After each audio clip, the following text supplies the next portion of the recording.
是马克思和恩格斯吗？是马克思和恩格斯吗？是斯大林吗？是列宁吗？来的。马克思是中国人。我永远爱我的国家，爱我的人民。但是，你算死人吧！我也觉得现在的政策是有问题的，你知道吗？我真的觉得是有问题，所以要不然我不要转移话题，要顺自己想。那你们继续。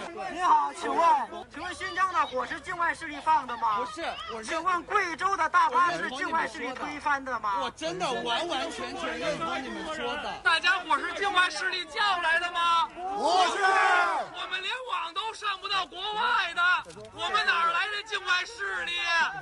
境外势力怎么跟我们沟通？你们只有境内势力不让我们聚集。外边有狼子。我们现在是能出国，还是能上国外的网？都不能。他们怎么联系我们？联系不上。哪儿来的境外势力？月球吗？我们只想要自由，去他妈的境外势力！自由。